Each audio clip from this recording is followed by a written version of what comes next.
Ladies and gentlemen, welcome back to a brand new video over on the channel by the name of LeaIsChill. We're back today. I wanted to go ahead and talk about a movie I went and saw last night by the name of My Hero Academia World Mission. Typically I don't do these like retrospectives unless I have something to say about it, and I think this time around definitely I was expecting a lot more, and so we're not going to go into too many spoiler details or anything like that, but I'm just going to talk about generally what I expected out of the film, and then what I actually got out of it. So let's go ahead and chat. So first of all, My Hero Academia is a series that I have loved for a long time. I love the anime quite a bit. I think certain seasons are better than others, season 5 especially. The animation was a little bit off, the pacing was a little bit off, they moved around arcs a lot. And people thought that that moving around of arcs and that pacing and that animation was all because they were focused on creating the movie. And the My Hero Academia World Heroes Mission movie looks absolutely stunning. All the way through, it follows the My Hero Academia style. In the anime, you'll find there's a lot of scenes where like the faces look kind of off or jank, or like someone's eyes up here. In this, watching the whole thing through, I did not see any instance where even the anatomy felt off. Like, they were very intentionally trying to create that perfect style. So they did a good job in terms of that. The visuals look pretty solid. But what I like most about the previous two movies of My Hero Academia, the first movie I wasn't the biggest fan of. I would give it like a 6 if I were. It was good. It supplied that like Deku and All Might team up, which was really needed, which is really cool. Just less interesting in terms of story.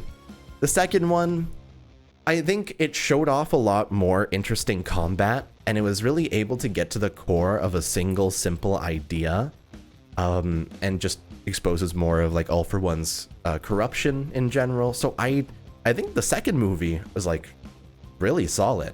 Because of that finale sequence, I would even give it like an 8 out of 10. Like, it was just enjoyable to watch. The story was less interesting, but that was fine.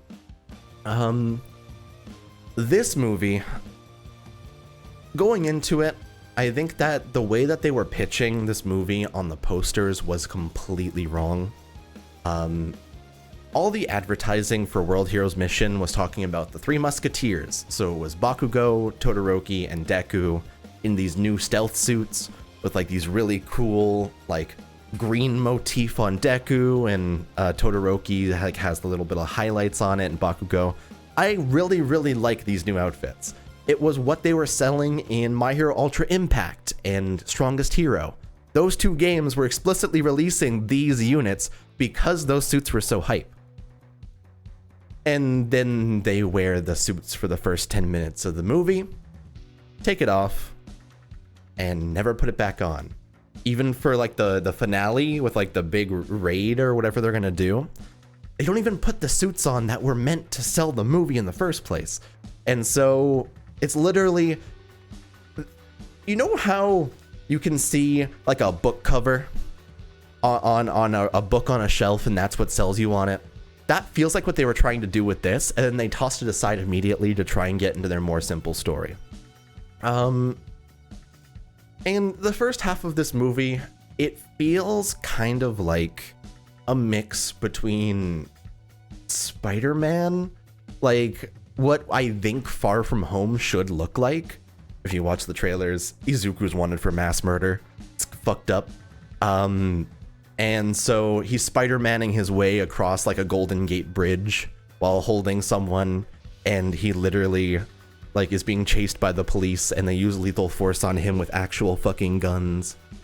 And when I'm seeing this, I'm kind of laughing out loud to myself, like, what the fuck?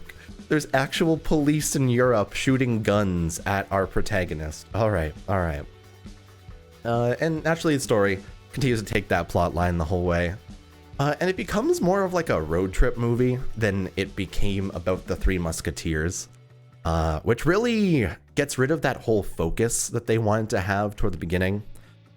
And so with the stealth suits not really landing too well, with the whole mass murder plot line just basically facilitating them getting away from everybody else. And okay, how do I start to put this? So You know how My Hero Academia also really loves to have like the big crew shots? Like you need to have a bunch of teams doing a bunch of different things everywhere. So this movie takes it to an obscene point where there's just pointless cutaways to the rest of the world and they're just doing fucking nothing. They have their own problems to solve. They have one objective in front of them, like on the floor in front of them, literally, and they're all just dealing with it. And so there's the Uraraka team and the Hawks Tokuyami team and like the Jiro Shoji team, and they just don't contribute anything or offer anything to the plot except for the fact that there's more of a worldwide threat because of it. And that's one way to facilitate more interesting conflict in a film, and it basically meant nothing. If I were to have watched this movie in 2x speed, it arguably could have been better, because these scenes that cut away to these random jobbers doing absolutely nothing everywhere else literally meant nothing. And 2x speed, I wouldn't have lost anything from it. And so I wasn't really a huge fan of that. And so with all these things compounding, I really expected this movie to be something very different. I don't want to get into too many spoilers, of course, but I'm going to currently talk about the antagonists. If you want to not get spoiled on the antagonists, of course, feel free to skip past this part. I'll put a thing on the screen if you want to do that. But the reason I want to talk about this is because before the movie came out, the antagonists were the things that I was most interested in. There's this one shot in the trailer where he's standing on, like the antagonist is standing on literally a pile of corpses of Deku's friends with his hands up like this.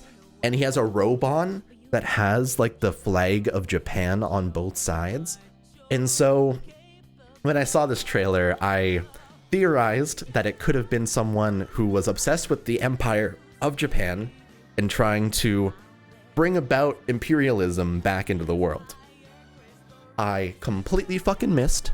It's a religious sect that has no objectives except for give everybody drugs so everyone goes crazy and the natural selection will do the rest. And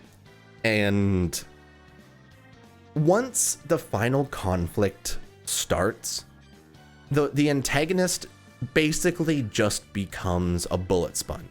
Like, no two ways about it. It's not even a clash of ideals, because it's literally man who is upset that he has a quirk and yet like exists in quirk society anyway. Man who didn't have a quirk, who embraced the power and is fighting. And they're just bonk, bonk, bonk, bonk, back and forth, over and over and over, and the movie ends. And that's it. You'd think that the movie would try to like circumvent something inside it, but it's basically using the same plot lines they used in like the Nomu fight in season 1 of My Hero is a part of it. Aspects of the overhaul fight are a part of it. It just lends all the ideas from previous My Hero segments to try and make up this finale. So the guy's quirk is reflection. Oh, but there must be a limit to the reflection because it's not absorption. Ha ha ha. And so he just keeps on kicking and kicking and kicking. Even though Deku now has Black Whip to try and make things cooler, he doesn't use Black Whip once in the whole final fight. And then he ass pulls something that doesn't even make sense out of it. And there's this moment where Izuku is trying to do a punch, like really good, like a very fast consecutive punch, like a Saitama move. And so he's standing in one spot and he's looking straight forward at the antagonist, but it's only him in the frame, and he's going like this. He's going like this over and over, like he's really jiggling. And then he's going so fast that his jiggling starts to project into 2 other Dekus. And so there's 3 shadow clones of Deku going. And it's like, what the fuck are you trying to convey right now with this visual medium? I get it's their big Sakuga moment, and so they're trying to sell the big finale of the film, but it just didn't look very good. And I laughed out loud in the theater, and the people next to me looked visibly upset that I laughed at it because it didn't seem like it made sense to them. It's okay. It fucking blew me away. And then they used the same kick animation from the second movie. I don't know. Something about it just didn't really land with me. Like, I assumed Black Whip would be a major part of the fight. I assumed that they were going to have the Three Musketeers. Here's the worst part. I didn't even talk about the other two antagonists. Todoroki and Bakugo aren't even in the final fight. What is happening over here is Todoroki and Bakugo now are fighting literally nameless jobbers that were behind the main antagonist for 3 seconds earlier in the film. Like, not even like the full film they've been behind him or shown up at all. Or they haven't even shown up in other fights during the film. They're literally just shown in the background until Bakugo and Todoroki engage with them. Then they pop drugs and it becomes more dramatic. But it's not the Three Musketeers because they're not fighting together with the same antagonist. Bakugo fights 2 nameless jobbers that kind of remind me of Gin. That's it. That's his whole thing. Todoroki fights basically the equivalent of a Nomu mixed with Zed from Kekai Sensen. Like, not even purposeful. Then Deku beats the main big bad, and wowie, so cool. Doesn't use Black Whip once, wowie. And I don't know. All around, I think that it didn't really use the strength of the choreography it could have. It didn't really use the strength of the characters it was setting up in the first place. It missed the purpose of the film with the stealth suits and completely got rid of it early on. The antagonists, they just don't really land. And I'd argue I almost see the perspective of the antagonist with Quirk Doomsday, because literally the story is written in a way so far in the actual manga where it feels like quirks are developing to the point where they're literally fucking nukes. And so you can actively see within the story that this guy isn't entirely wrong. And that really hurts the premise as well. Because it's not like they're conflicting on ideals. And so if you take away from the film that Quirk Doomsday still might come, then the whole fight was for nothing. That aside, though, I think this film, when conveying Rhodey, which is the new, like, movie protagonist's name, when conveying his story, I think they do a really good job at keeping it simple and getting to the core of what My Hero Academia is really good at. And so I really enjoyed the friendship between Deku and Rhodey inside the movie. But a lot of other things inside the movie just completely missed the mark, and so I wouldn't see myself ever watching this movie again. I would rewatch the second movie, for sure. But I don't think it was worth the sacrifice of half of Season 5's quality, if that is how it's going. And so I hope that Season 6, which is the biggest arc in My Hero Academia to this point, is not going to be interrupted by a movie during its runtime. I hope the movie comes afterwards, and they focus a team of screenwriters to try and convey something actual, instead of trying to just kind of beat around the bush and not say anything about anything. But hey, I'm glad I went and saw it. I saw it quite early, and I don't really do that very often for movies. So it's kind of cool to go in and do it. Let me know what you guys felt about My Hero Academia World Heroes Mission. I think there are a lot of things that they could have done better. And in general, if you were to ask me to give it like a number out of 10, I would probably say a 4 out of 10. I didn't even enjoy it as much as the first movie. So that is how it be. But I still love My Hero Academia. Naturally, you'll see me here on the channel talking about the war arc once it starts in Season 6. For now, thank you guys for watching. Hit that like button if you see people are strongly disliking this, because I have a feeling that's very possible. But yeah, let me know your feelings. I think don't take my words at face value. Make your own opinion on the movie, because obviously I am very nitpicky, and I like to delve way too deep to dissect things that don't make sense. Challenge me. Either way, thanks for watching, take it easy, and I'll see you guys next time. Bye bye.